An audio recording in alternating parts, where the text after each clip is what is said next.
quality or quantity in Halacha? It's an ancient question. How is a Halacha decided?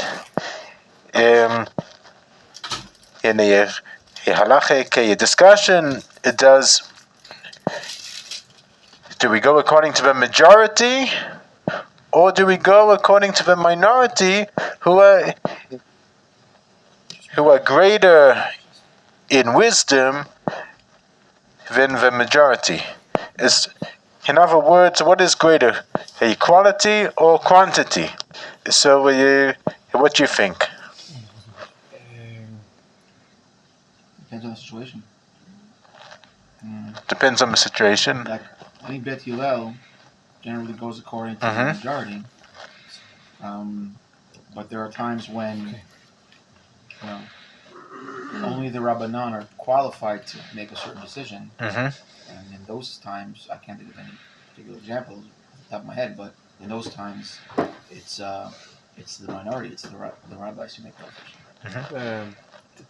After that, I think you read in the Gemara. I think that if like a Beit Din makes like a psak, and then after that, like a Beit Din was like more, gets greater, like in holiness. So I know greater, then like they can override that. So I guess in that case, of equality is better than quantity. You're beautiful. These are two very good examples. We're going to talk about the Beit Hillel and the Beit Shammai. It is in our third station.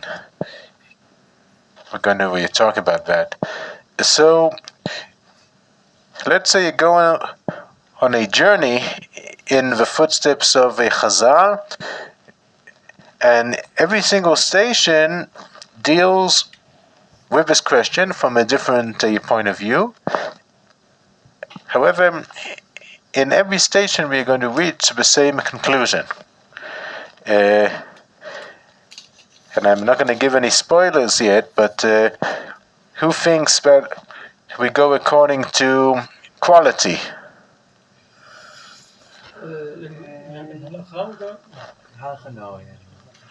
No? Who thinks we go according to quantity? Okay, so if there's a majority that we go according to a quantity, and we're going to see at the end if you were correct or not. Okay? So the first station, it was a very famous Gemaraot, which are very important. So the first station is the carob tree, the aqueduct, and the walls of the Beit Midrash. Okay? One of the most dramatic machlokot, which illustrated the authority of the Chachamim in ruling of the Halacha, actually deals with the Tanurah shel Achnai, the oven of Achnai. And Rabbi Eliezer and the Chachamim, they had a halachic dispute whether an oven built from links is considered a vessel, and in that case there are implications regarding a purity, a tumah v'yatara. So in this issue, we are not going to look into the complexities of a machloket. Rather, we're going to look into a series of events that followed this very famous dispute. And these events are fundamental, and there are many questions that one could ask about this story on many different levels. So let's read the question, the story, sorry. So who wants to read the first source? Okay, great. Bava Metzia 59b. On that day, Rabbi Eliezer advanced all the arguments in the world. However, the sages did not accept his arguments. Rabbi Eliezer said to them, If the halacha accords with me, let the carob tree prove it. The carob tree was uprooted from its place 100 amot. The sages said to him, you cannot bring proof from a carob tree. He then said to them, if the halacha accords with me, let the water canal prove it. The water canal flowed backward. The sages said to him, you cannot bring proof from a water canal. He then said to them, if halacha accords with me, let the walls of the study hall prove it. The walls of the study hall leaned to fall. Yeshua rebuked them and said to them, if Torah scholars opposed one another in halacha, what business is it of yours? The walls didn't rebuke the walls. Mm-hmm. The walls did not fall out of respect for Yeshua, but neither did they right themselves out of respect for Eliezer, and they still continue to lean to this day. Okay, so we continue, please. Continue the story. Rabbi Eliezer then said to them, if halacha accords with me, let heaven prove it. A heavenly echo went forth and proclaimed, what argument do you have with Rabbi Eliezer, whom the halacha follows in all places? Rabbi Yeshua stood on his feet and declared, the Torah is not in heaven. What is meant by the Torah is not in heaven? Rabbi Yirmiyah said, for the Torah was already given to man at Mount Sinai. Therefore we do not pay attention to a heavenly echo, because God already wrote in the Torah at Mount Sinai, according to the majority shall be decided. Okay, great. Thanks so much. So this is a very famous story,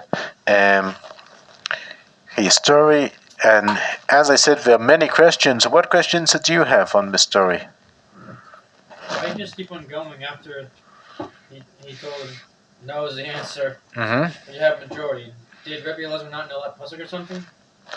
Very good, very good. If is a pasuk that says that you go according to the majority, right? Rabim latot.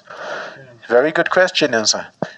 What do you say, David? So, I would ask myself, like, why did Rabbi Eliezer didn't all the other rabbis apparently understood that okay, halacha is not according to any wonders or whatever you can make, but it's according to the majority. Rabbi Eliezer seems to vehemently not agree with them that the halacha must be like this, like that. It was he apparently didn't understand that it's according to the majority. Why didn't he? Which is also halacha, as far as I understand. So why didn't he understand it and grasp the concept? Very good question. Maybe it was like an ego thing, like I don't know. Very good. What do you say? I also ask like almost the opposite of why why they didn't what's the word? Why didn't see him right? Because he said if the tree goes up, then I'm right. The tree went up, and they didn't believe that. And then with the water happened again, he still didn't believe that. So it's like, why didn't they believe in the first place when the tree went up? That's right, because it's a miracle. So why didn't they believe it? So good questions, very good questions about this. With your permission, I'm going to add a few more questions. Now, what is the essential idea of a debate between Rabbi Eliezer and the Chachamim? Who's right? That's right. There was a specific a debate about an oven, but there must be an essential idea, because it can. Rabbi Eliezer was from Beit Shammai, and the Chachamim that he was referring to is from Beit Hillel, and they're disputing about who the halacha goes in favor of. Pretty much all the halachos that they have an argument for. Okay, very good. If there is actually a hidden debate underneath the surface, and what we have to do is to dive underneath the surface and try and understand what was the source of this machloket. And in order to do so, this is something in general, but if one wants to understand the machlokot of a chazal, or any story that a Chazal give, there are always clues. But if you solve these clues, you are able to discover the hidden idea. So there are clues over here, and the clues are yeah. Mm-hmm. I don't know what the clues are, but I can tell from the title that there is a significance to these specific wonders that he's making happen. Carib tree and the water canal, and it's not just like random miracles. So That's right. What is the significance behind each one? That's right. So it isn't by chance that he chose, as you said, to prove his point from the Carib tree, from the water canal, or from the walls of a Beit Midrash. There must be some deep meaning to them. And we're going to learn the interpretation of the Gra, the Vilna Gaon, who explains the meaning of these. But first of all, what do you think? What is the meaning of the carob tree? Is there some connection between them? What does the carob tree symbolize? We just giving something that you're never going to get back from, because you plant a carob tree, it takes 70 years for the tree to grow. Beautiful, right? So when you plant a carob tree, let's say you're 30 or 40 years old, and you plant a carob tree, most likely never going to ever even see the fruit of the carob tree. But you're planting it for future generations. Beautiful. Yeah, if that is, it definitely is something that it is true, and we're going to talk about that. The Ramchal, Rabbi Luzzatto, has got a very interesting article about how to study Haggadot Chazal, how to study the legends of a Chazal, and this is one of the legends of a Chazal. And he actually says that they were written in a kind of a code, because the Chazal didn't want their secrets to be revealed by everyone. So they used a very interesting code that it says in the Jerusalem Talmud, in the tractate of Rosh Hashanah, that the words of Torah, they complete each other. Meaning that in order to understand what the Chazal are saying, you have to compare different sources. So in this way, because of the Agadah, the legends of a Chazal were written in a code, only those who had the knowledge of all the Torah, they could decode it. So they specifically, he divided the ideas in different places in the literature of Chazal, in order that only great sages would be able to understand it. So this is what the Ramchal says. And in order to decode this legend, we have to look at the different places in Chazal where carob trees are mentioned, and what does the carob tree what does it mean? Symbolize? What does water symbolize?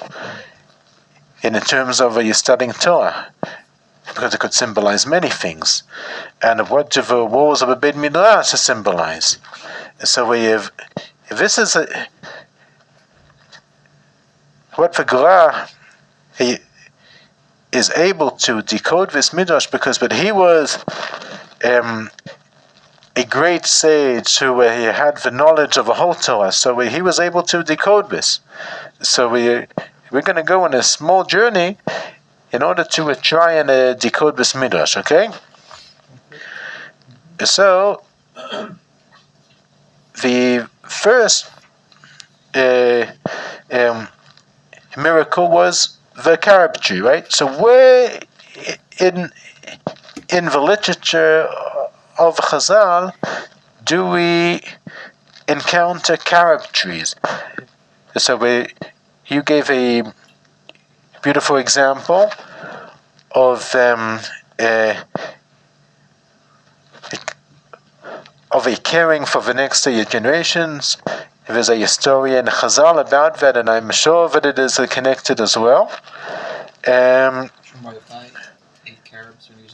Excellent. That's right. And there is also something else about a carob tree. So look at source 5. Who wants to read source 5? It is in the Brachot. Yeah.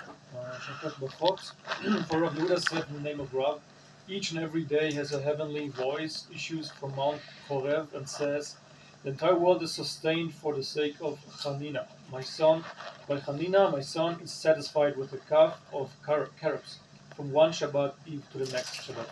Okay, thanks. And the beautiful example that you gave about Rabbi Shimon bar Yochai and his son who were in the cave in the Meron, and they were sustained by the carob tree and the water. So, what could you learn from the essence of a carob? Or those who eat carobs? Well, it says here in this one, the one you gave us in Rabbi Yochai, that like they both events, like the carob was very filling and sustained them for a long time, I guess.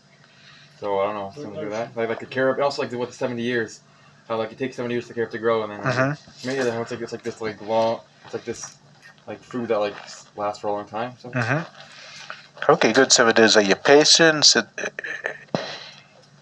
is actually a character traits that are connected with a carob trees, like it says that you are what you eat, right? So those who their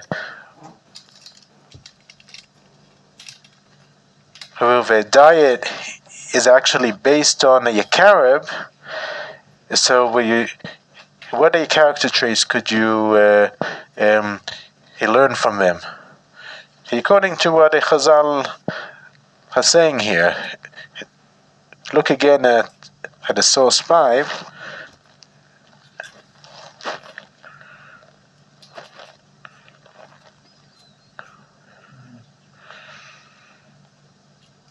But it says that a Chanina is satisfied with the carobs. He isn't asking for a gourmet meal of roasted chicken and lamb chops and I don't know what. And salmon. He is satisfied with a carob. And also the story that you mentioned of Rabbi Shimon bar Yochai, that a carob sustained them. So the character trait of I will say that differently, that the carob tree represents the trait of being satisfied with what one has. And I would add to this also what you said, also patience. Because it takes 70 years for, according to a Chazal, that a carob tree would grow, right? So, this is a patience, okay? Now, what could we learn from water? What does water represent in a Chazal? Because we are talking about the water canal. don't know if it's related at all. I remember in the Torah, not Chazal, but it talks about in the desert, like the water, there was a stream that flowed backwards. Like I forgot what like scenario that happened, but it was the stream that Hashem made flow backwards and like up. So, I don't know if it's related at all, but it's Okay. More ideas in a Chazal. Remember that we are trying to decode the code of legend, right? Of Agadat Chazal. And in order to do so, we have to, fertility or a wife, like a well, like marriage maybe. Okay. That we could find that many of the couples met is surrounding a well, but I'm going to be specific about it. It has to be connected with Torah, because what we are talking about here about a debate that is connected about how to rule the Halacha, right? So it has to be connected to a Torah. So Chazal are asking us to be specific. So look at source 6, okay? Who wants to read source 6? read it. A tractate of Tani 7a. Rabbi Chanina Bar Idi said, "Why are the words of Torah compared to water? As it is written, Ho, everyone who is thirsty, go to the water. This is to teach you that just as water leaves a higher level and goes to a lower level, so too the words of Torah are retained only by one who is humble." Okay, great. So water represents the trait of Humble. Yeah. humility. That's right. Okay. So now we're going to go to a third miracle, and this is the walls of a Beit Midrash. Now, what a character trait could we learn that the walls of a Beit Midrash represent? Dedication. Very good. Dedication. Beautiful. Yeah. Look at source 7. It is in the tractate of Eruvin.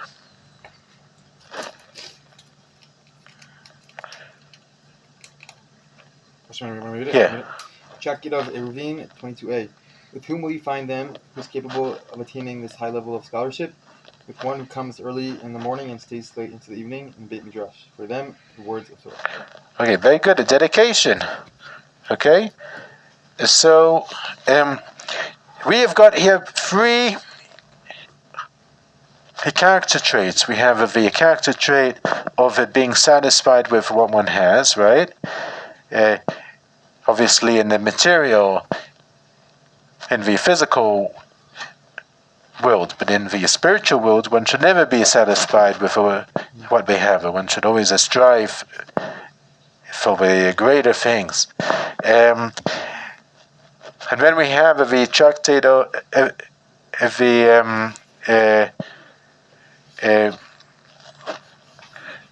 we have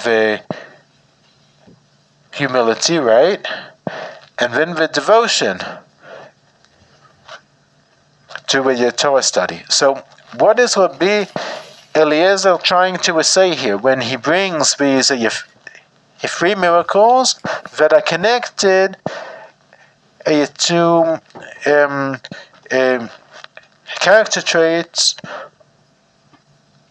in a connection to studying a Torah? What is he trying to say here? That these, he's saying that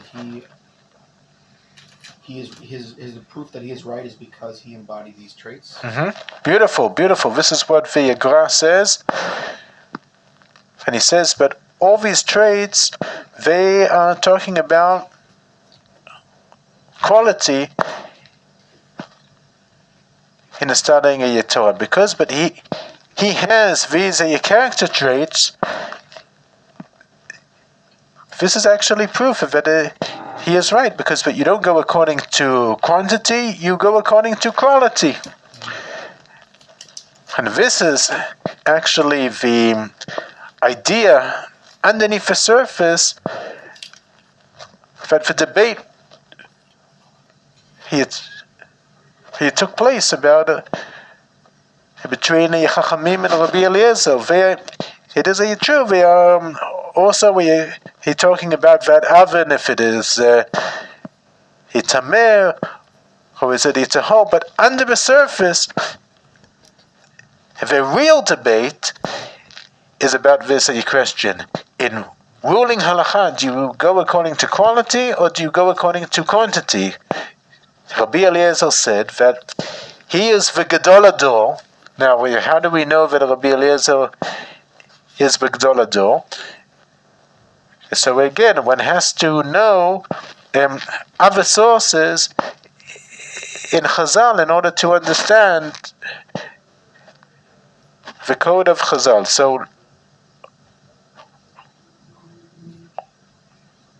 look at source 4.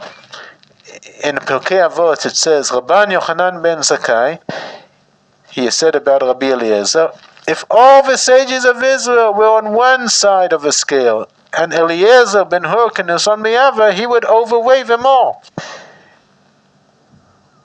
This is actually talking about quality versus quantity.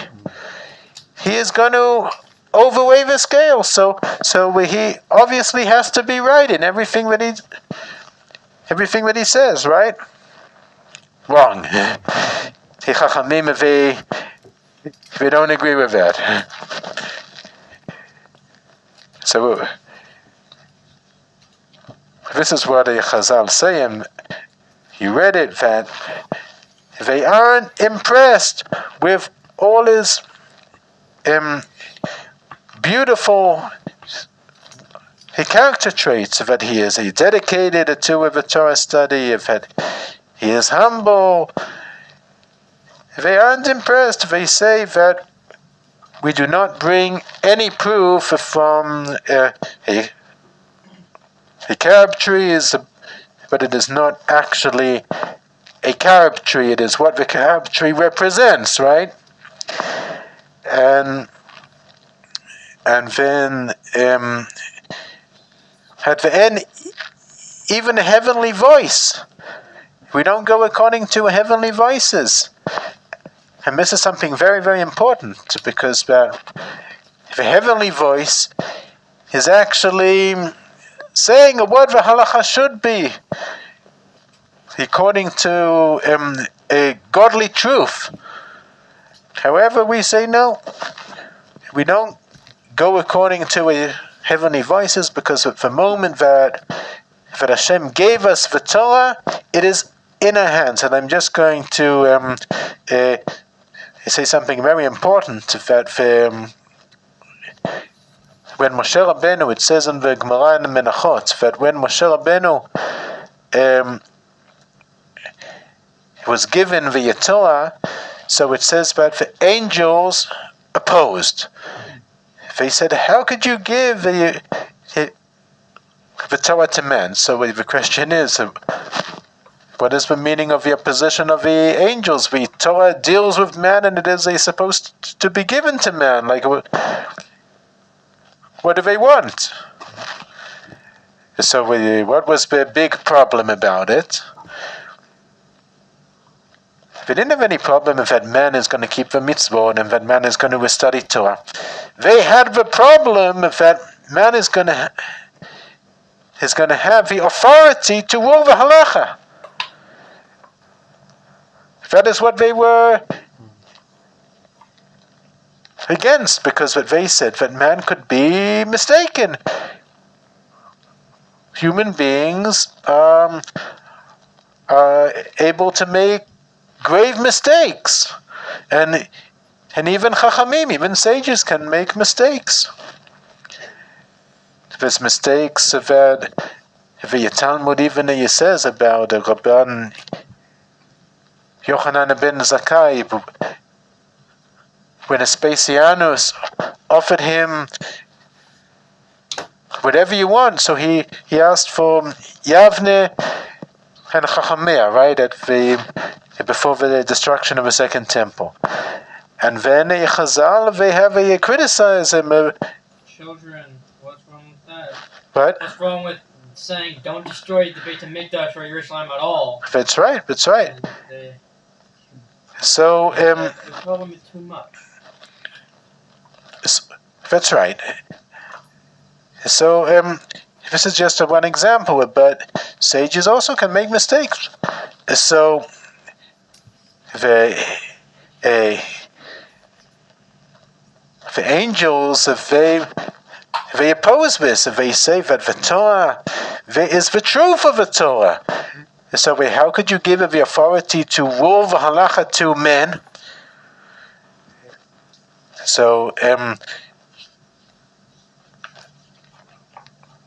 Hashem, of course, didn't accept the opposition of angels, and I've got a whole issue about this. But to come back to our topic over here, we do not rule the halacha according to heavenly voices. Okay, so it says over here, it says in source 2 that Rabbi Yehoshua stood on his feet and declared that the Torah is not in heaven. So it is very nice that there's a heavenly voice that tells what the halacha should be, but with all due respect to the heavenly voice, we don't go according to the heavenly voice, because but Hashem gave the Torah to the sages, right? And it says in the Torah, according to the majority shall be decided. So this is what the Torah says. So with all the respect to Rabbi Eliezer, that he was the Gdol Ador, and everyone agreed that he was the Gdol Ador. However, we go according to the Chachamim, because they have the majority. So, to summarize first station, with the question of quantity versus quality, what side wins? Quantity, that's right. Okay, now we're going to move to the second station. This is the wallet and the walking stick on Yom Kippur. Now the wallet, it is muktzah, right? And a walking stick, if there's a problem to take a walking stick on a Yom Kippur, if you go more than Alpine Mamot, right? Because there's no Eruv, you can't you carry it. So what is this all to be? So the Mishnah tells the following story, that Rabbi Yehoshua once calculated that Yom Kippur should fall on a certain date. However, Rabban Gamliel and his Beit Din, they thought otherwise.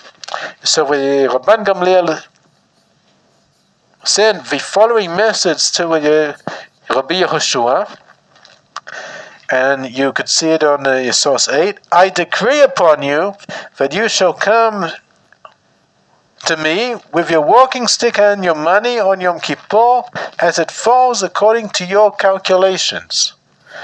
So why do you think that Rabban Gamliel was so strict with him? Why did he make him do that? Wanted to show him that he was wrong. He wanted him to do this on his calculations, so that it would show him that he's wrong. Okay, very good. Why is that so important? What? It was almost like a dare. Like I dare you, if you really think that is Yom Kippur on this day, then come with your wallet and your walking stick. Well, let's say you see what Chazal say, okay? You turn to the next page. Okay, so he eventually came to him, okay, and he was very upset about that. it is important to just to say a few words about Rabbi Yehoshua. He wasn't just a regular person, a regular rabbi. He was the president of a court at that time. He was the Av Beit Din, the president of the Sanhedrin. Okay, he wasn't just a simple rabbi. And also, Rabban Yochanan said about him, happy is she who gave birth to him. Hashrei Uladeto. This is a great praise. Okay, and even Rabban Gamliel himself, who disagreed with him, he admitted that Rabbi Yehoshua was greater than him in wisdom. Okay? So, how do we know this? You look at source 9. When he came to him, so Rabban Gamliel said to him, Rabbi Yehoshua, hey, come in peace, my master and my disciple. My master in wisdom and my disciple that you accepted my words. So he actually he admitted that Rabbi Yehoshua was greater than he was, right?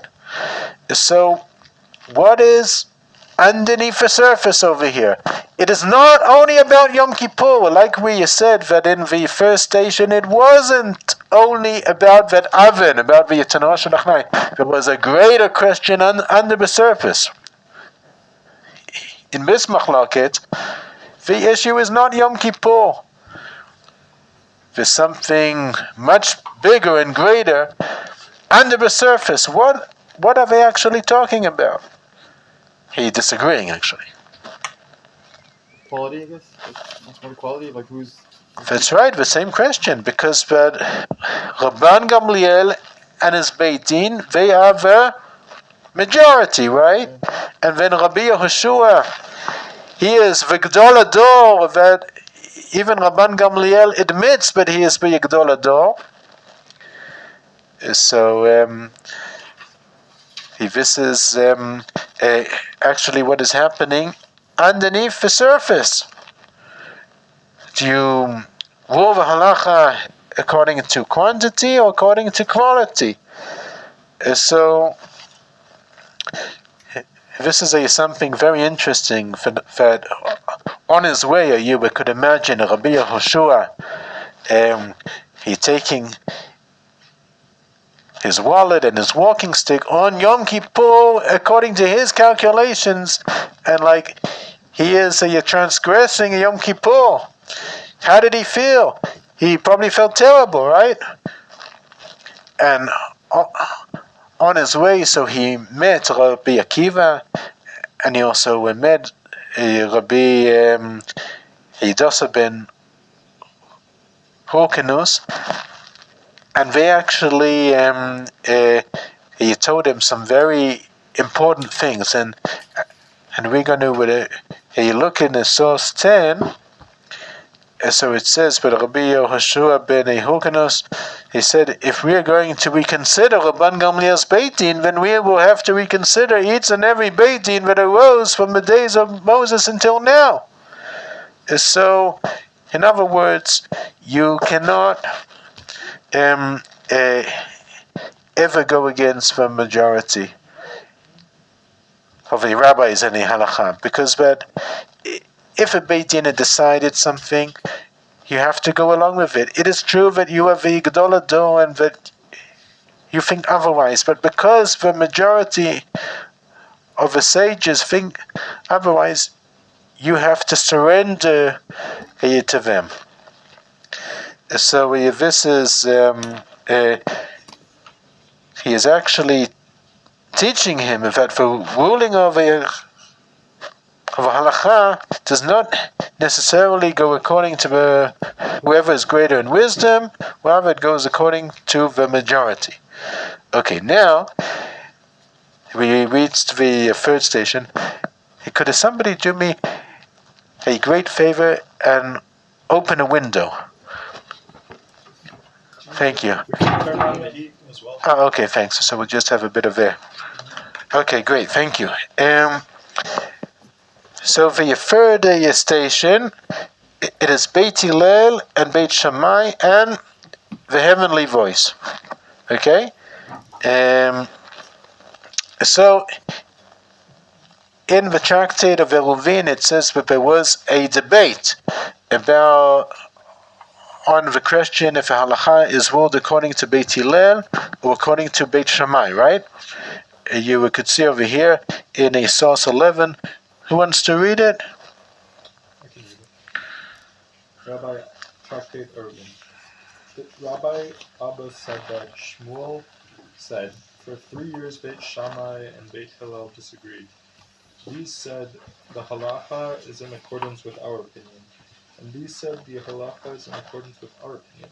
Ultimately, a divine voice emerged and proclaimed both these and those are the words of the living God. However, the halacha is in accordance with the opinion of Beit Hillel. Thank you. So there are many questions about this. If there's a question, a classical question, but I've got a whole shiur about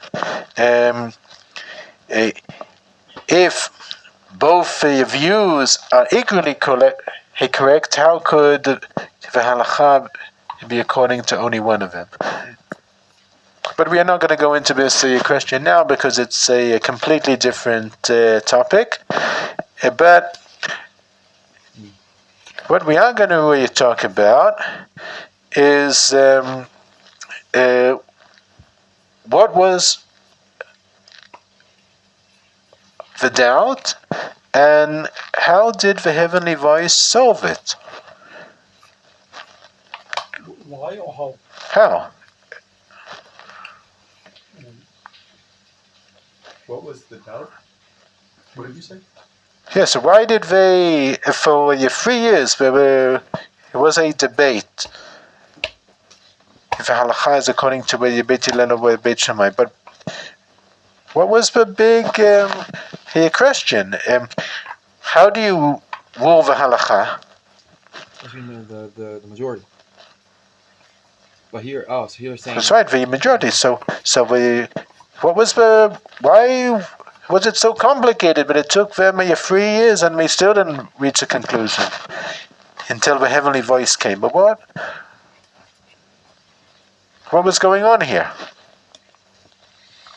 Well, it's kind of like the first example, right, with the carrot tree and that like I'm not sure who's the majority out of Beit Hillel and Beit Shammai, but that the one who was the majority was arguing that they're right because of the equality. Absolutely. Look in source 12. Beit Shammai were keener of intellect, okay, and Beit Hillel were the majority. It says that Beit Shammai, they were mechudadin, they were sharper in their mind than Beit Hillel.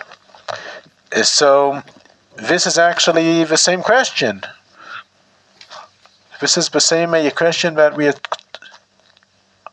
talking about, and the heavenly voice actually said that we rule according to who? To Beit Hillel.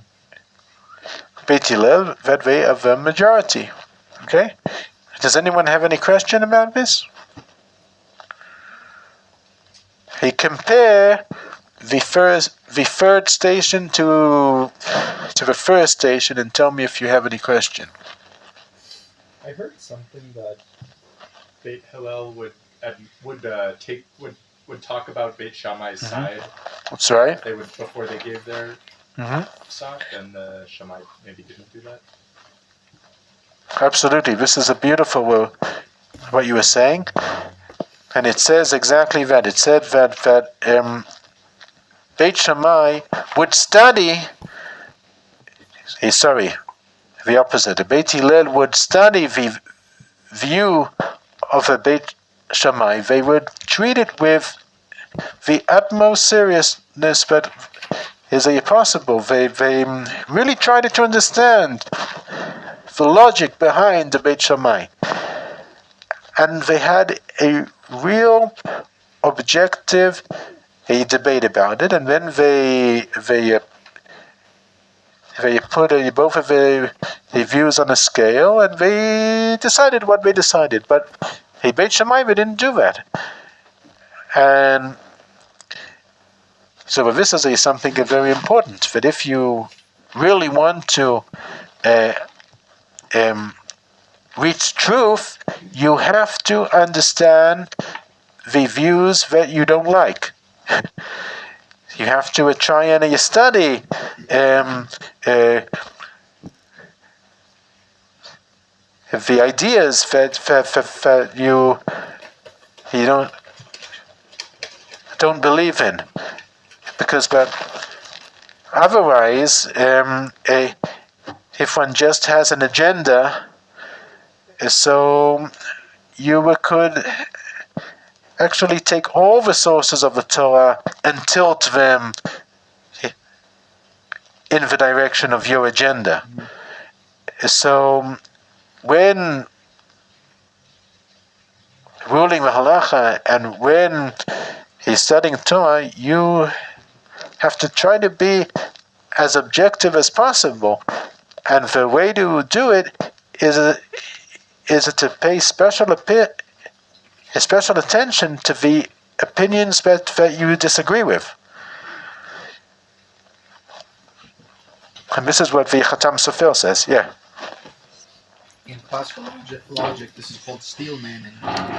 Steel man, the straw man is to take the weakest, is to paint the opposition's argument as based on the weakest point, and then say the whole argument is about that, and just attack the weakest point. Whereas conversely, and that's considered like bad logic. Whereas steel manning is considered good logic. It's where you strengthen the other side's argument and you say it to them in a way that they will fully agree, yes, that is what we believe. And then you explain to them from your side, and then that's the best way to get them to agree with your opinion, by showing them, laying out their argument in a way that they will agree that is the case. Hey, beautiful. Thank you for the contribution of that. This is precisely what the Beit Hillel did.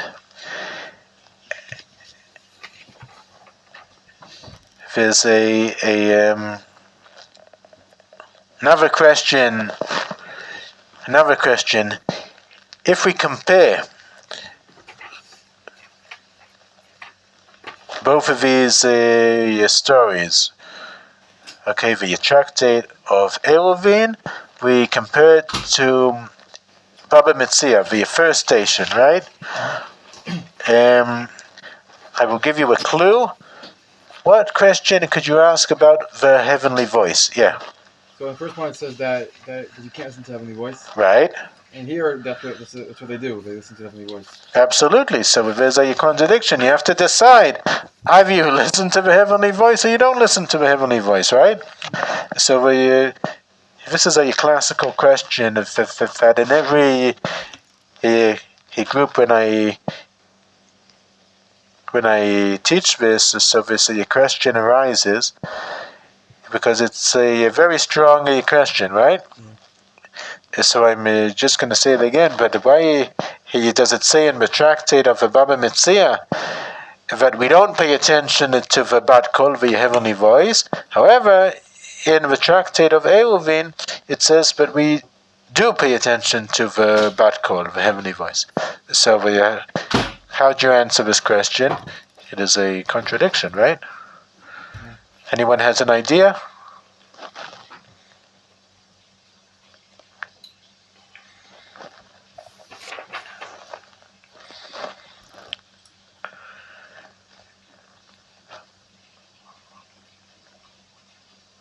So the Tosfot says, the Tosfot would be the one to spot this question, because the nature of Tosfot is to deal with the contradictions. He always brings different tractates that say the opposite of what the Gemara is saying. when he tries to resolve it. Okay. Rashi, on the other hand, mostly he stays on the daf, like he's only trying to interpret what the Gemara is saying. But the Tosfot, they have to have the whole Talmud work together, that everything has to fit. Okay, so this is the bigger tafkid of the Tosfot. So the Tosfot says that there isn't any contradiction here, because that the heavenly voice, we do not listen to the heavenly voice when it is against the halacha. Okay, but when the heavenly voice is saying things that are according to the halacha, so we could listen to it. Okay, so in Baba Metzia, the story of the Tanorosh Alachnai, the debate of the Chachamim and Rabbi Eliezer, is the heavenly voice against the halacha or according to the halacha? Against the halacha. Why? Because they are going according to the quality, not the quantity. That's right. The heavenly voice is a supporting who? Rabbi Eliezer. And you don't rule the halacha according to individuals. Okay? The heavenly voice is going against the Chachamim, so we don't pay any attention to the heavenly voice. However, in the tractate of Eruvin, the heavenly voice is supporting who? Who? Beit Hillel, and they have the majority, right? So the heavenly voice is going according to the halacha. So we could listen to it. And anyway, it doesn't make any difference, because it is according to the halacha. So we have to go to Beit Hillel. But it is only strengthening the idea that we go according to the majority. We don't go according to the minority, even though they might be greater. Okay? So we actually have another station, the last station. So perhaps we will do this quickly, because the clock is against us. So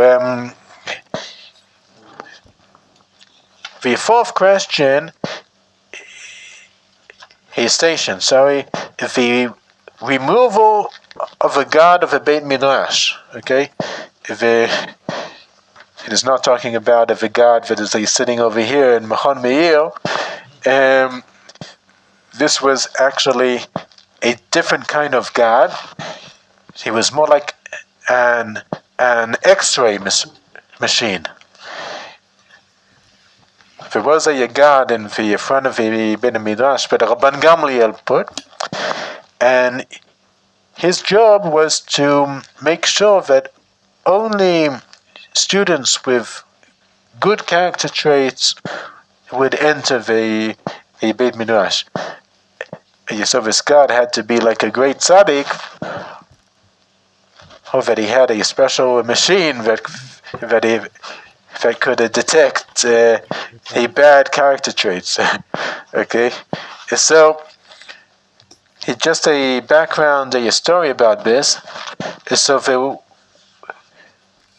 there was again a debate between Rabban Gamliel and Rabbi Yehoshua, the same Rabbi Yehoshua from the station 2. Okay, with the question, is the evening tefillah optional or compulsory? Arvit. Okay, and so there was a debate about it, and then Rabbi Yehoshua, he thought it was optional, but he did not want to say it publicly because he didn't want to contradict Rabban Gamliel publicly. So Rabban Gamliel at the end humiliated him, and the sages had enough, and they decided to remove Rabban Gamliel. Okay, so there's a list of all the things that happened on that day. Now it's important to know that every place in the Talmud, when it says on that day, be'oto hayom, so it means that day that they removed Rabban Gamliel, many things happened on that day. And one of the things that happened, it is that they removed the God of the Beit Midrash. Okay? So if you could just read, if you could read, please, source 16, okay, in the Brachot. Who wants to read it? Thanks. 28a. On that day, the doorkeeper was removed and permission was given to the disciples to enter. For Rabbi Gamliel had issued a proclamation saying, "No disciple whose character does not correspond to the exterior man enter the Beit Midrash." Okay, great. And if we continue, please. Rabbi Natan, chapter 3. Oh, we skip that. Skip that to 18. Yeah. On that day, many stools were added. Rabbi Jonathan Yochanan said, "There's a difference of opinion on this matter between Abba Yosef ben Dosetai and the rabbi. One authority says that 400 stools were added, and the other says 700. Tana taught, a diyot was formulated on that day, and wherever the expression on that day is used, it refers to that day. And there was no halacha about which any doubt existed in the Beit Midrash, which was not fully elucidated." Okay. And because there were many students, there was right. deeper understanding. Okay, great. So on that day, they removed the God from the Beit Midrash, and many students came.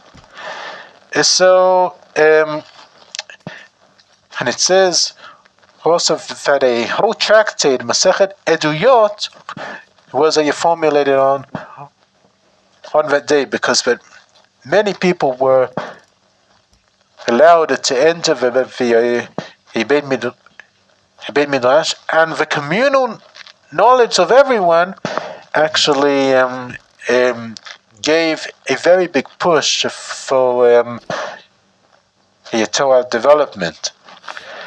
And Rashi said, and it says here that there was no halacha which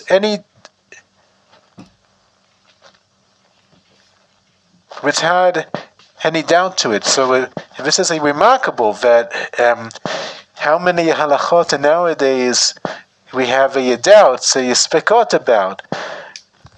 Many books have been written because of that, because they are spekot. You don't know exactly what the halacha is. So on that day, there was no halacha in doubt. So how could that be? Rashi explains, because there were many students, so there was deeper understanding. Now, in all the different stations that we went past, Station 1 and Station 2 and Station 3, in all of them, there is a distinction between quality and quantity, right? It doesn't go together, right? If you have quality, you don't necessarily have quantity. And if you have quantity, you don't necessarily have quality. There is a contradiction. But over here, it actually is the same thing. If you have quantity, you also can have quality. And this is what it says. Rashi says, because there were many students, there was deeper understanding. So this actually gives us a whole new idea that the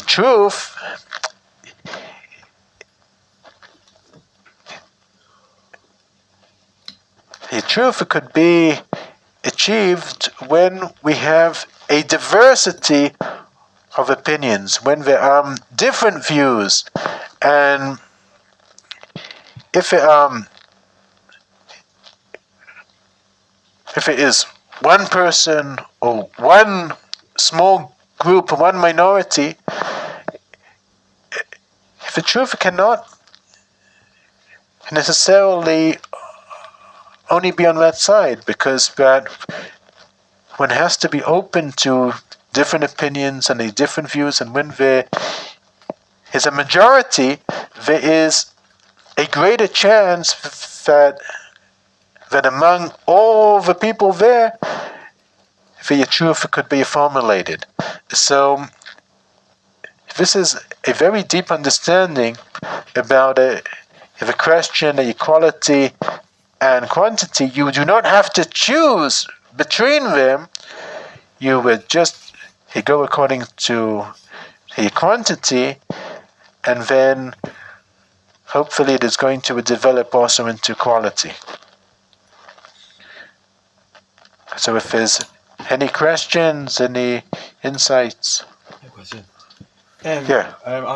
So basically, what I said before, how if there's like a voice in heaven, it comes down, but if it's against like our halacha, it's like not like we don't listen to it. Mm-hmm. How is that possible? He's not saying that like we are more, I guess we're smarter than like the heavens. How is that possible that we can just like say no to heavenly voice? That's a pretty big thing. Like a voice comes down and is like, this is the halacha. That's right. So this is a very good question, and the answer is that if Hashem gave the Torah to man, so Hashem gives us the authority, and it is very daring to say that it doesn't matter what the heavenly voice says. We go according to our understanding. And I didn't bring the rest of the Gemara, but I think that the rest of the Gemara would add to this. So, when Rabbi Yehoshua, he stood up and he said, Lo b'shamayim, we don't care about any heavenly voices. So it says that the prophet Elijah, Eliyahu HaNavi, met one of the rabbis, one of the sages, and the sage asked him, what did Hashem do at the same time when we said, Lo b'shamayim? How did he react? So, Eliyahu HaNavi said that Hashem smiled, and Hashem said, Nitzchuni banai nitzchuni, that my children are victorious. So this is what it says. Because but Hashem wants us to take this authority and to rule the halacha. Yeah. Yeah. How does the story of the argument between Rabbi and Yehoshua, what does it have to do with the guard being removed? Like it seems, I don't understand the. That's right. So as a result of this argument, the doorkeeper was removed. Like what? That's right. So they it doesn't have anything to do with the guard of a Beit Midrash, at least on top of the surface. Under the surface, there is something to do with it, but it is just a trigger. The argument that they had, it was a trigger to the removal of the guard of a Beit Midrash. It was just one of the consequences that they removed Rabban Gamliel, and he nominated a different president. So many things happened on that day. It was a very, very special day. Yeah. Could you explain on 13? Yeah. I'm just curious what it is about. Mm-hmm. Okay, so we're 13.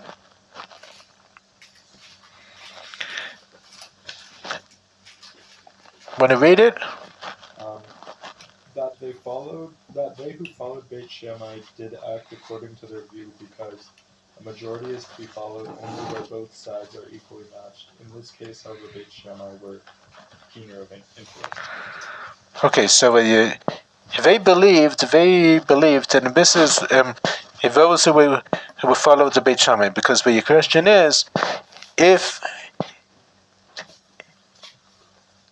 a halacha is according to the majority, how could it be that there was a debate that lasted for 3 years, right? And the answer is, this is the Gemara is explaining what they thought, the followers of the Beit Shammai. They said that when it says in the Torah that you have to go according to the majority, it only means if both of the sides are equal in intellect. Okay, but if one side is greater than the other, even though it is a minority, you should go according to the minority and not according to the majority. However, after the bat call, so they understood that they have to go according to a Beit Hillel, that they were the majority. As long, even if they're not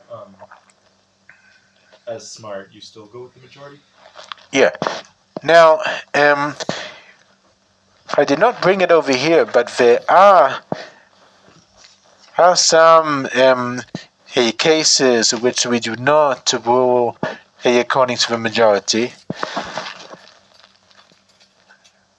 and also that the view of the Gedol Hador should be seriously considered. And if is a majority of the Talmidim, let's say that there's a majority of the Talmidim that go against the Rosh Hashiva. So this is something which is unethical, because it is true that they are the majority, but he is still the Rosh Hashiva. So there are specific cases when we do not rule according to the majority. For example, if it is a very big gap, a very big difference in the knowledge. For example, if a majority, they don't really know much, and they just because of being the majority, so you don't go according to them. We are talking about a sages, okay? A majority of a sages. If it's a majority of sages, it is something else. But it's a very good question. Okay, great. So I think that we're going to conclude for tonight. So good evening, everyone.